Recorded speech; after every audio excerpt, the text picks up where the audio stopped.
Oke, Assalamualaikum warahmatullahi wabarakatuh.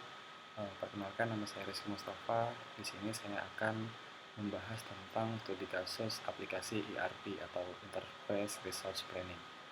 Nah, di sini aplikasi yang diterapkan oleh sebuah PT, ya, PT Pan Brother Tbk. Jurnal ini dibuat oleh mahasiswa dari BINUS. ERP, perlu kita ketahui, ERP itu adalah sebuah aplikasi enterprise yang biasanya dijadikan core bisnis dari setiap company, ya, dimana ERP ini adalah aplikasi yang saling terkoneksi dengan setiap divisi atau departemen untuk mencatat histori transaksi apa saja yang dilakukan, bagaimana reporting nanti akhir bulannya, akhir tahunnya, gitu, keuangan budgeting tentang projectnya, itu semuanya biasanya diakomodir oleh ERP. ERP juga biasanya mengakomodir tentang human resource-nya atau HRMS, human resource. Jadi kinerja karyawan itu biasanya sudah tercantum dalam modul ERP. Nah, ERP sendiri ada yang sudah jadi, contohnya SAP, terus Odoo, masih banyak lagi. Nah, di sini saya akan menjelaskan SDLC Life Circle, Life System Development Life Circle-nya dari pembuatan ERP. Nah, secara perspektif dalam pengembangan sistem informasi dapat dipandang menjadi 4, ya, yaitu ada stakeholder-nya, ada business driver-nya, teknologi driver-nya, sama proses sistem development.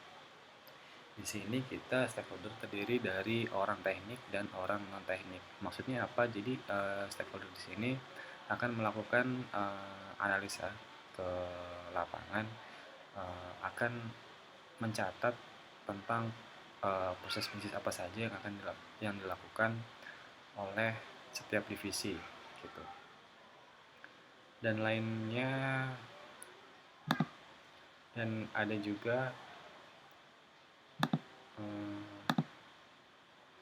di sini menggunakan waterfall model. Maksudnya waterfall model di sini itu adalah sebenarnya model klasik, ya, dari software engineering. Sebenarnya model ini pertama digunakan dan umum digunakan oleh project-project. Jadi life cycle-nya itu biasa dipakai.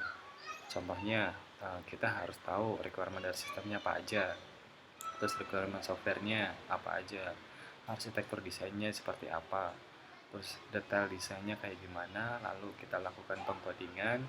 Setelah coding jadi aplikasi, kita lakukan prototyping, yaitu testing, dan setelah itu kita lakukan maintenance. Nah, di sini biasa dilakukan oleh setiap project, pada umumnya menggunakan SDLC seperti ini. Jadi setelah kita maintain, itu kan ada trouble and error, ya. Nah, itu kita bisa larikan lagi ke requirement sistem apa aja yang harus kita revisi, gitu. Langkah-langkah yang perlu diambil dalam waterfall model yaitu pertama yang tadi saya sudah jelaskan, yaitu kebutuhan sistem. Apa aja sih komponen-komponen yang kita perluin, gitu. Departemen apa aja yang ingin kita integrasikan, dan di departemen itu ngapain aja, itu rekomendasi sistemnya.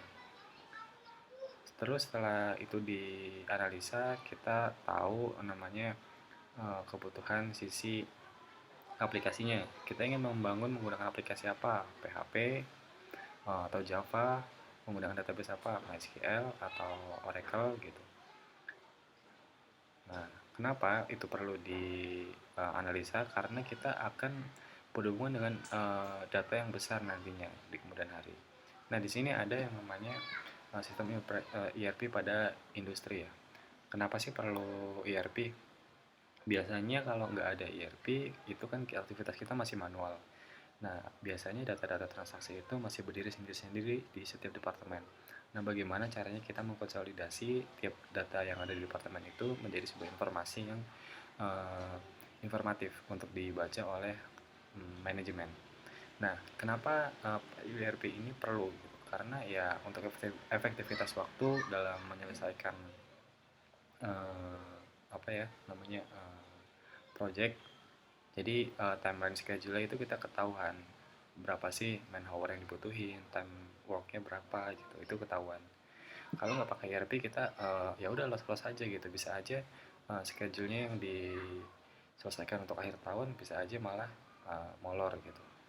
Itu perlu. Nah, dengan ada ERP ini bisa saling terkoordinasi nih antara tiap departemen, saling termonitoring juga apa aja sih proses bisnis yang membuat lambat itu di mana gitu.